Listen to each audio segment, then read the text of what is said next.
अस्सलाम वालेकुम। प्रोग्राम में खुश आमदीद। और सबसे पहले आज की अहम खबर बलूचिस्तान से आई है और एक धचका लगा। वहाँ पे जो दहशतगर्दी जारी थी BLA की और कुछ और ग्रुप्स की, उनको बड़ा धचका लगाया। वो ये है कि BRA बलूचिस्तान रिपब्लिकन आर्मी इसका नाम था, उसके कमांडर नूर अली चाकरानी, इन्होंने अपने 74 साथियों समेत सरेंडर कर दिया है पाकिस्तान की रियासत के सामने।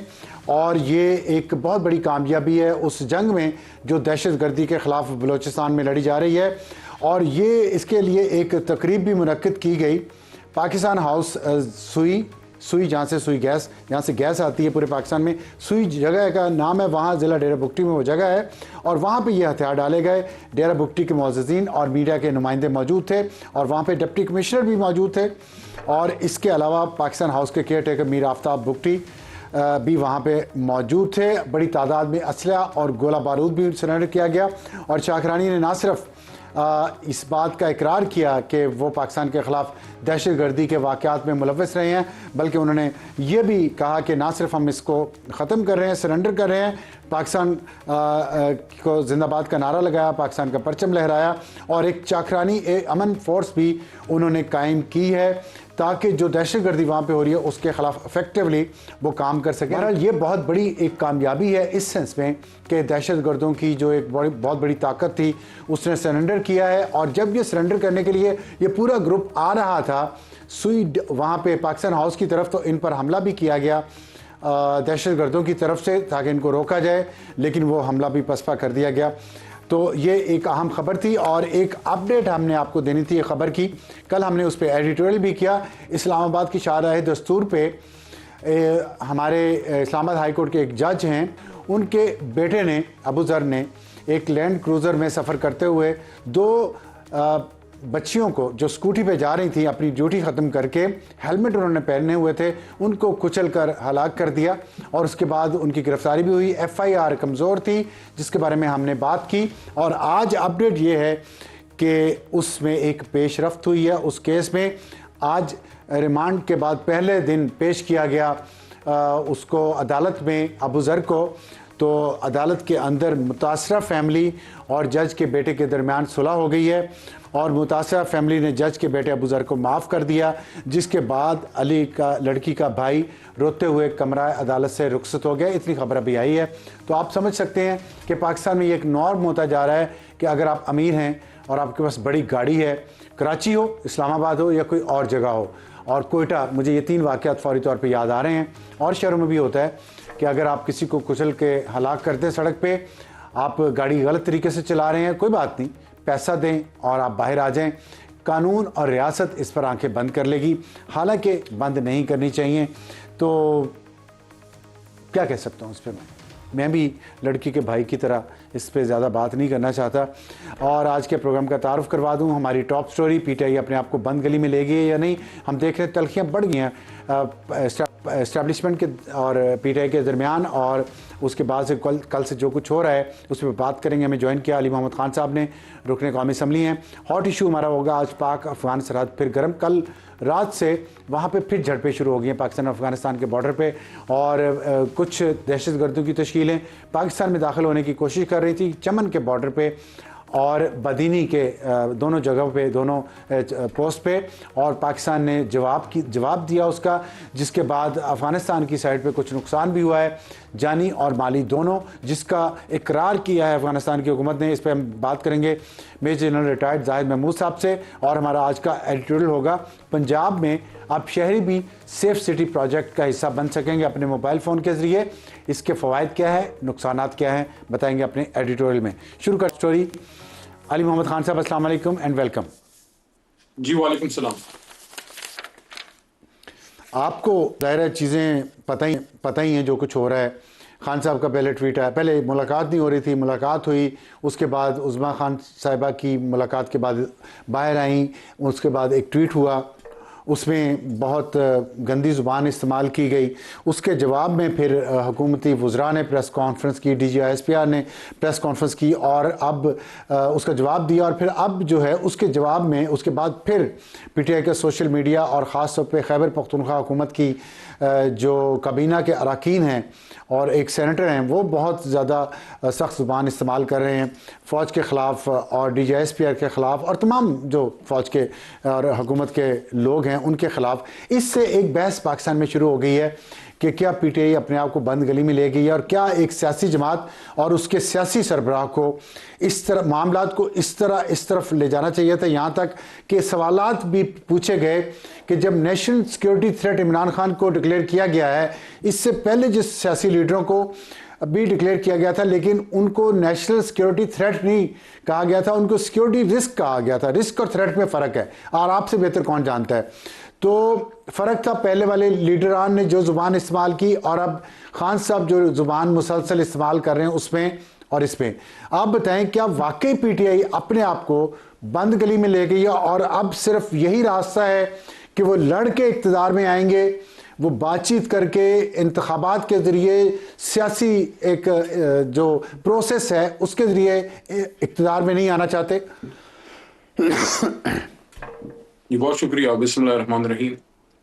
अल्लाहुम्मा सल्लि अला मुहम्मद व अला आलिहि व अस्हाबिहि वसल्लम। मैं नहीं समझता कि बंद गली है। हाँ, इम्तिहान है और इम्तिहान अल्लाह की तरफ से ज़रूर आता है। मैं समझता हूँ कि कल जो हुआ वो नहीं होना चाहिए था, वो बुरा हुआ। जवाब देना ज़रूरी ही था रियासत को या हुकूमत को, तो वो फेडरल गवर्नमेंट की तरफ से हो सकती। वजह यह है कि जो हमारा इदारा है वो पाकिस्तान की बका की ज़मानत है, उसको कभी भी अवाम से कन्फ्रंट नहीं करना चाहिए, चाहे उस तरफ से हो या कि सियासी तरफ से हो। उसकी वजह यह है कि जिस तरह कल मोहतरम DG साहब ने ये बात की कि हमारी एक ही फौज है, तो मैं भी ये कहूंगा कि एक ही फौज है, तो उसको जिस तरह वो कहते हैं कि सियासत से दूर रखा जाए, मैं भी कहता हूं सियासत से दूर रखा जाए। तो उसको दूर रखने के लिए जरूरी है कि दोनों तरफ से फिर इस बात का तदारुक हो कि किसी भी ऐसी चीज में इन्वॉल्व ना हुआ जाए जिसकी वजह से फिर अवामी रिएक्शन आए। देखिए कल बड़ी सख्त गुफ्तगू हुई है, DG ने बड़ी सख्त बातें की हैं, माजी में कभी ऐसे नहीं हुई। उसका रिएक्शन फितरी था। हमारे वर्कर्स ने, एक दो तो है नहीं, लाख 2 लाख भी नहीं है, करोड़ों लोग हैं, पाकिस्तान में हैं, अब्रॉड हैं। तो क्या सियासतदान को फितरी रिएक्शन देना चाहिए? देखिए सियासतदान तो नाप तोल के बात करता है, लेकिन मैं ये कह रहा हूं कि कल जो बात हुई है, एक बात देखें, अफसार साहब DGISPR जो हैं वो एक ऐसे इदारे को रिप्रेजेंट करते हैं जिसको हम सब ओन करते हैं, पाक फौज को हम सब ओन करते हैं। हमसे सब पूछते हैं कि आप इस पे क्या कहते हैं, आप इस पे क्या कहते हैं। मेरी बात या मेरी किसी और साथी की बात अहम नहीं है, अहम बात है इमरान खान साहब की, फॉर्मर प्राइम मिनिस्टर। उन्होंने पाकिस्तान तहरीक इंसाफ के लिए और पाकिस्तानी कौम के लिए एक ही बात कर दी जो मैं समझता हूं काफी है, और वो ये है कि मुल्क भी मेरा है और फौज भी मेरी है। जो डिफरेंस ऑफ ओपिनियन है वो सिर्फ इस बात पे है कि एस्टैब्लिशमेंट का रोल सियासत में ना हो। अब उसको लेके इतनी सख्त प्रेस टॉक कर देना जिसका रिएक्शन फिर आना, वो भी एक फितरी अमल है। जो हुआ बुरा हुआ, सियासी टेम्परेचर को कम करने की। अच्छा, मैं आपकी बात से एग्री करता हूँ, सियासी टेम्परेचर को कम करने की ज़रूरत है, लेकिन मैं ये समझता हूँ कि आप फेयर बात करेंगे। आप अपनी तरफ की सारी बात को कहे जा रहे हैं कि वो नेचुरल रिएक्शन है, फितरी रिएक्शन है, लेकिन जब खान साहब यही बात, इससे ज़्यादा सख्त बातें, और आपका ये जो आपके सेनेटर एक हैं, मुझे उनका नाम नहीं ज़हन में आ रहा, वो खुर्रम ज़िशान, और फिर आपके ये जो शफ़ी जान साहब हैं, ये जिस तरह की ज़ुबान इस्तेमाल कर रहे हैं, खान साहब जो ज़ुबान इस्तेमाल कर रहे हैं, उसके बाद दूसरी तरफ क्या फितरी रिएक्शन गैर फितरी हो जाएगा? वो नहीं आएगा रिएक्शन फितरी। और जब आप, दूसरी बात ये है कि आप ये कह रहे हैं कि फेडरल गवर्नमेंट की तरफ से जवाब आना चाहिए था, मतलब खान साहब को इजाज़त है, यही तो रॉयल वो एटीट्यूड है जिस पे एतराज़ है कि खान साहब को इजाज़त है, वो जिस मर्जी सरकारी अहलकार पे जो मर्जी कह दें। सरकारी अहलकार आगे से नहीं कुछ कह सकता, फेडरल गवर्नमेंट कहे तो। खान साहब भी फेडरल गवर्नमेंट को कहते हैं ना, खान साहब तो कहते हैं मैं फेडरल गवर्नमेंट से बात ही नहीं करूंगा, बात मैं उन्हीं से करूंगा जिनको गाली निकाल रहा हूं। इतनी कॉन्ट्राडिक्शन से कैसे आगे चलेंगे, कैसे फाहम तफहीम होगी, बताएं मुझे। अफसार आलम साहब, क्या किसी पाकिस्तानी को, मुहिब वतन पाकिस्तानी को दहशतगर्द या गद्दार कहना चाहिए? नहीं कहना चाहिए, तो इसलिए ये तो हम कह रहे हैं खान साहब ने क्यों गद्दार कहा? जो लोग वहां पे एनडीयू में गए, आपकी पार्टी के मेंबर हैं, उनको गद्दार कह दिया। मतलब जो भी मिलेगा, जो बात करेगा, हाथ मिलाएगा, मैं वो उस पे गद्दार भी हो आता जाएगा। हूँ, मैं उस पे भी आता हूँ। मैं तो एग्री करता हूँ आपसे, लेकिन नहीं कहना मैं चाहिए। पहले आपके सामने अपना मुकदमा रख दूं। क्या किसी सियासी लीडर जी को, जी। चाहे वो मोहतरमा फातिमा जिन्ना हो, चाहे वो मोहतरमा बेनजीर भुट्टो शहीद हो, या मियाँ साहब हो, नवाज शरीफ साहब हो, या आसिफ जरदारी साहब हो, या खान साहब, किसी भी सियासी लीडर को महज इख्तिलाफ की बुनियाद पे, बगैर किसी सबूत के, बगैर किसी कोजेंट रीजंस के, उसको सिक्योरिटी थ्रेट कहना, सिक्योरिटी रिस्क कहना, क्या ये मुनासिब है? रीजन तो उन्होंने दी है, मैं उससे आप एग्री करें ना करें, मैं एग्री करूं ना करूं, रीजन मैं नहीं उन्होंने दिए एग्री हैं। करता। देखिए उसकी आपने वजह बहुत यह बता है, मीर उसकी वजह यह है कि कुछ स्लाइडें चला के किसी को दहशतगर्द आप नहीं कह सकते, उसको अदालत की कसौटी भी, मैं वकील हूं, मैं उसको, हम तो कहेंगे कि उसको वहां पे परखा जाए।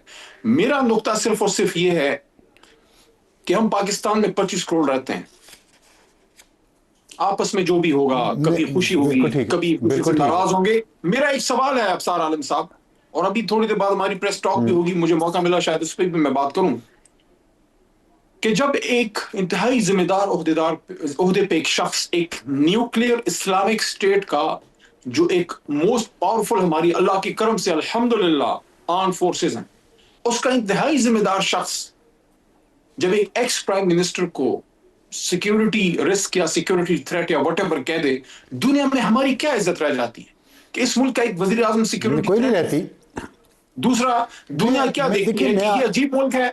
अब सार आलम साहब यहाँ पे तो मेरे साथ एक नुक्ते पे आ जाइए, ये अजीब मुल्क है, यहाँ भुट्टो भी गद्दार, यहाँ मियां नवाज शरीफ भी गद्दार, यहाँ वली खान भी गद्दार, यहाँ बेनजीर भुट्टो शहीद साहब है और सिक्योरिटी रिस्क, और इमरान खान भी गद्दार, तो फिर वफादार कौन है? आपके सामने एक ऐसा बंदा बैठा हुआ है जो बिल्कुल 5 नस्ल से पाकिस्तान के लिए लड़ रहा है। Same goes for Imran Khan. देखें, उस आदमी को कल सिक्योरिटी थ्रेट कहा गया, जिसका बाप इकरामुल्लाह नियाजी उधर उस दिन 23 मार्च 1940 को करारदादी लाहौर में खड़ा था जब पाकिस्तान बन रहा था। और दुनिया में बहुत से ऐसे ममालिक हैं जहां इस सब जिलाली परचम को लोग इमरान खान साहब की वजह से जानते हैं। हमारा लीडर है, 25 करोड़ में से बहुत सी लोगों के दिलों में, अक्सरियत के दिलों में वो रहता है। जब आप ऐसी बात करते हैं, आप अपने हमवतनों को दुख देते हैं। आप उनको, अफसार साहब एक आखिरी लाइन, आप उनको दुख देते हैं जो आपसे प्यार करते हैं।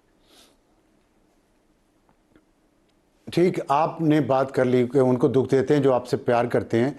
मुझे मेरे सवाल का जवाब नहीं दे रहा, मिल रहा, और ये एक सवाल पूरी बहुत सारे लोगों के जहनों पे है कि आपके नज़दीक पीटीआई के लोग हैं, पीटीआई के जो लोग हैं, उनके लिए इमरान खान के लिए अलग असूल, बाकी सब के लिए अलग असूल क्यों हैं?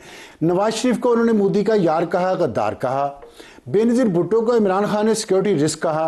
ठीक है, तो आप मुझे बताएं कि इमरान खान साहब क्या शहजादे हैं या क्या हैं कि उनको हर चीज़ माफ़ है?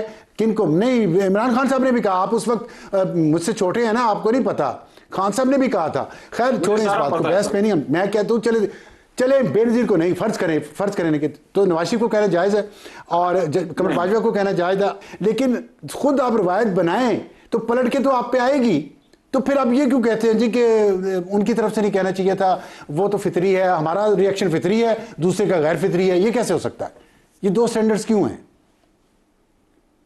अब सारा आलम साहब देखिए, जो समझदार कौमें हैं वो माजी से सीख के आगे जाते हैं।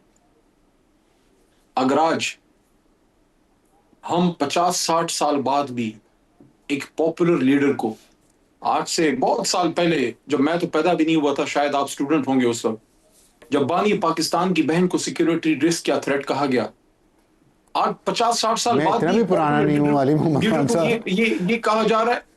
तो मुझे मुझे अफसार साहब, मुझे, आप माशाल्लाह जवान हैं, तो मुझे ये बताइए नहीं, मैं जवान नहीं हूं, लेकिन खैर वो 60s की बात है। खैर एनीवेज, मैं तो मेरा नुक्ता ये है, मेरा अफसार साहब नुक्ता ये है कि कल भी मैंने उसके शहजाद इकबाल के प्रोग्राम में भी ये बात की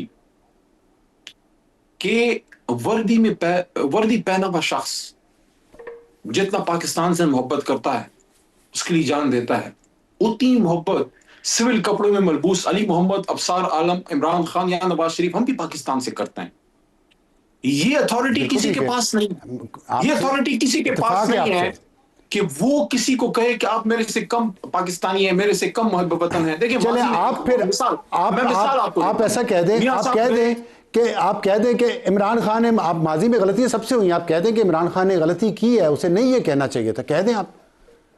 देखें अफसार साहब, तमाम लीडरशिप्स जो हैं वो इंसान हैं, चाहे मियां साहब हैं, चाहे जरदारी साहब हैं, चाहे शहीद बेनजीर साहब हैं या खान साहब हैं, आप ना जिया अपनी साहब इस तरफ दुनिया में इंसान है, भी हैं, आज ना फितरी मुशर्रफ साहब इस रद्द-ए-अमल दुनिया भी में है, है, लेकिन सब इंसान, देखें व्हाट दूसरे माय रिसीविंग पॉइंट एंड पे इज, रहे सारे। माय पॉइंट इज के इससे कल मुल्क की 25 करोड़ आवाम की क्या खिदमत हुई है कि एक ऐसा इदारा एग्रीड, जिससे नहीं हुई पाकिस्तानी खिदमत, नहीं हुई, मोहब्बत मानता करते हूं। हैं, जो खान साहब जिससे इतने सालों से पाकिस्तानी करते मोहब्बत रहे करते हैं हैं, कि हर एक को गाली, ओए नवाज उसका शरीफ, ओए फलाने, वो कौन सी खिदमत हो रही थी? ये इतनी रिवायत जो सेट की हैं तो वापस तो आएंगी ना, वो यही तो हम समझाते थे पहले। मुझे उसका जवाब नहीं आप दे रहे कि जो खान साहब कर चुके हैं, और परसों तक जो उन्होंने किया है ट्वीट करके 3 दिन पहले, तब तक कभी भी तो समझे, कभी तो लीडर बने, कभी तो ये कहें कि चलें जी मैं मुदब्बर हो गया हूं, डिसेंट हो गया, मैं ये बातें नहीं करूंगा जिसका रद्द-ए-अमल आए। अफसार आलम साहब, क्या सारे अच्छे काम इमरान खान करें?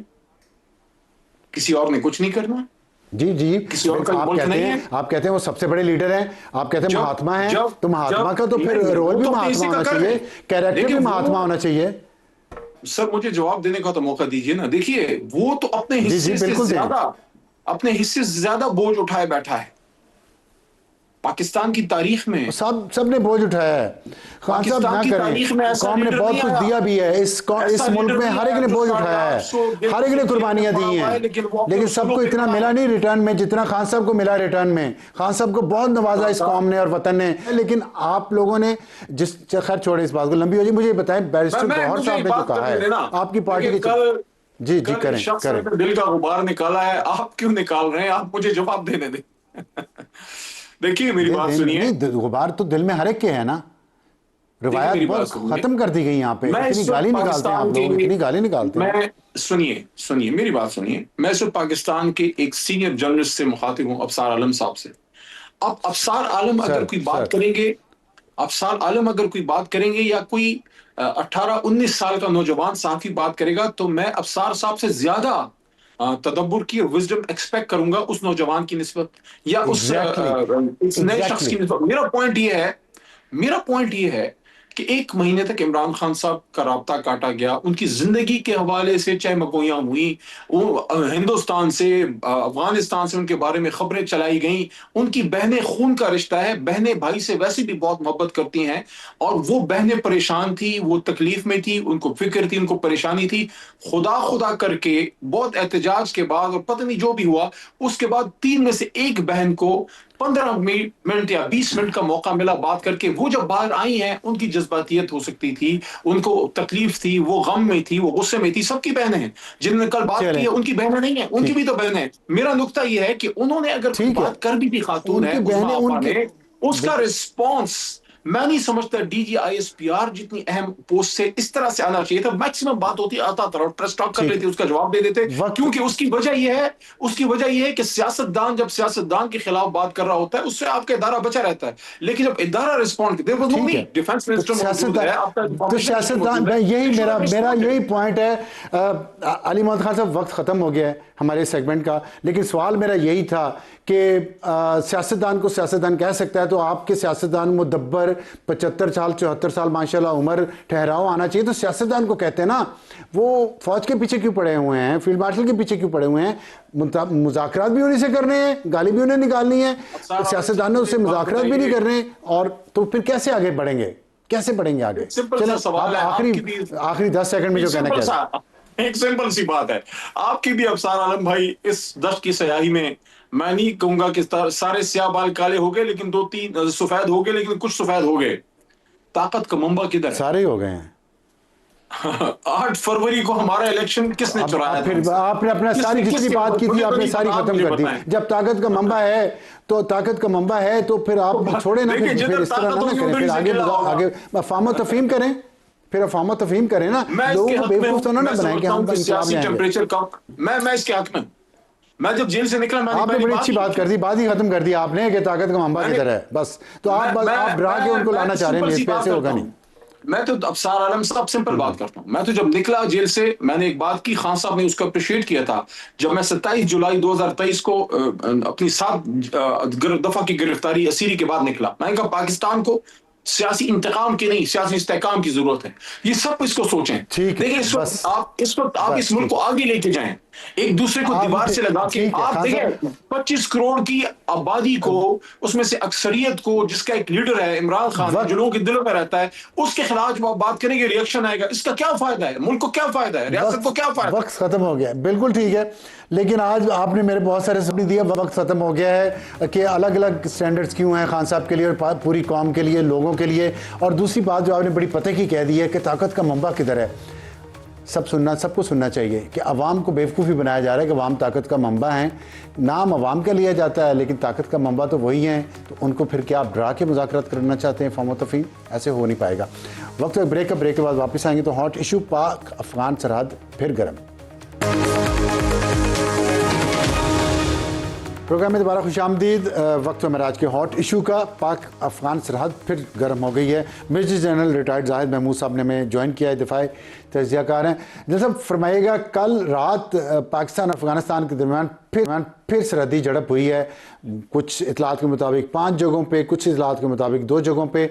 अफ़गानिस्तान की हुकूमत ने तस्लीम किया है कि उनकी तरफ नुकसान भी हुआ है। ये बताइएगा, ये क्या जो फिर शुरू हुई है बात, इसमें क्या ये मुमकिन है कि जो पाकिस्तान के डिप्टी प्राइम मिनिस्टर और फॉरेन मिनिस्टर इसहाक डार साहब ने कुछ दिन पहले कहा था कि हमने ऑपरेशन क्लीन अप का आगाज़ कर दिया था अफ़गानिस्तान के अंदर दहशतगर्दों के ख़िलाफ़, लेकिन कतर ने इंटरवीन किया और फिर अब वो ऑपरेशन दोबारा शुरू होने जा रहा है या सीज़ फायर ख़त्म हो गया? नहीं, सीज फायर तो देखिए जी ऑलमोस्ट कायम था, लेकिन कहने का मकसद जी अब मुज़ाकरात नाकाम हुए तो इसका मतलब उसकी एक्सटेंशन अंडर क्वेश्चन रही है। इट इज नॉट पॉसिबल कि अफगानिस्तान की तरफ से मैंने बताया ना, अफगानिस्तान का जो इस वक्त सबसे बड़ा दुश्मन है जी वो पीस है। वो कोई ऐसी एफर्ट को नहीं कबूल करेगा इस वक्त जब नॉन स्टेट एक्टर्स किसी की माँ पर जो वहां पे कार्रवाइयां कर रहे हैं कि पीस हो जाए, वरना तो उनको डिलीवर करना पड़ेगा। फिर तवज्जो जाएगी सोशो इकोनॉमिक प्रॉन्ग की तरफ, पॉलिटिकल प्रॉन्ग की तरफ with in Afghanistan, which doesn't suit them at all. फिर इलीगल स्पेक्ट्रम का भी गुस्सा है, तो नेक्सस तो एक बहुत बड़ा हुआ है। तो ये थोड़ी सी ये कार्रवाइयां होती रहेंगी। जो इसहाक डार साहब ने कहा था, मैं समझता हूँ कि वो उस कॉन्टेक्स्ट में था कि अगर पाकिस्तान के अंदर जिस तरीके से अभी आपने देखा पेशावर में जो इंसिडेंट हुए, उनके ट्रेस भी गया वापस अफगानिस्तान के अंदर, तीनों सुसाइड वो बॉम्बर्स जो थे वो अफगानी थे। फिर अनफॉर्चुनेटली पाकिस्तान के पास चॉइस कोई नहीं रहती जी। तो फिर पाकिस्तान ने भी अपनी पॉलिसी तो डिक्लेयर कर दी अफसार साहब के, जो अगर इसका खुरा जाएगा अफगानिस्तान से तो फिर पाकिस्तान हक रखता है रिस्पॉन्ड करने का, और फिर मे बी पाकिस्तान फिर करेगा जी respond inside Afghanistan also, because वहां पे अभी स्ट्रक्चर्ड एक हुकूमत तो है नहीं जी। वो जिस तरह की अप्रोच पाकिस्तान के खिलाफ रखेंगे, एक चीज पूरी दुनिया को और अफगानिस्तान को समझ लेनी चाहिए, दुनिया को तो समझ आ गई है, अफगानिस्तान को भी अब समझ लेनी चाहिए कि अभी जो प्रेजेंट लीडरशिप है जी पाकिस्तान की, खासतौर पर मिलिट्री लीडरशिप, वो फिर जो कहती है उसको परसू करेगी एट ऑल कॉस्ट, ये याद रखिएगा। प्रॉब्लम यह है कि पाकिस्तान की सॉवरेनिटी के खिलाफ और हमारी जोग्राफियाई सरहदों के खिलाफ और हमारे ऊपर ये जो वॉर मुसल्लत कर दी गई है, हाइब्रिड की शक्ल में जरूर है, टेररिज्म की शक्ल में जरूर है, पर political objectives of implosion of Pakistan, political objectives of policy capitulation of Pakistan, जो इंडिया का भी है वो अफगानिस्तान भी उसके साथ मिल गया अभी, तो इन दोनों के पॉलिसी ऑब्जेक्टिव्स वही हैं। तो वो अगर इस इंस्ट्रूमेंट को यूज कर रहे हैं तो ये एक मुकम्मल टोटल वॉर है हमारे लिए। तो फिर तो ये जाएगी जब तक आप डेटरेंस नहीं क्रिएट करेंगे, पीस थ्रू पावर, तो पाकिस्तान को फिर मजबूरी करनी पड़ेगी। इसके बैड इंपैक्ट होगा। मैं ये नहीं कहता कि पाकिस्तान के लिए इसके लिए कॉस्ट नहीं होगी, yes, but Pakistan is prepared to pay that cost once for all. आप देख रहे हैं बलोचिस्तान में, देखे अच्छी डेवलपमेंट्स भी हो रही हैं। हाँ, मैं इसी पे बात करना चाहता हूँ। आपने कहा पीस थ्रू पावर, और एक बात तो है जो पॉलिसी चेंज आया पाकिस्तान में, क्लैरिटी आई है डिसीजन मेकिंग लेवल पे।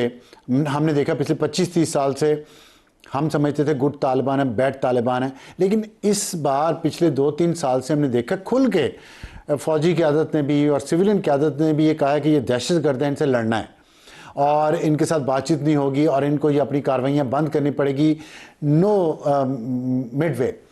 तो इसको आपने कहा peace through power, at any cost, क्या कॉस्ट होगी वो ज़रा बताएंगे, और क्या वो कॉस्ट कम हो सकती है किसी तरीके से?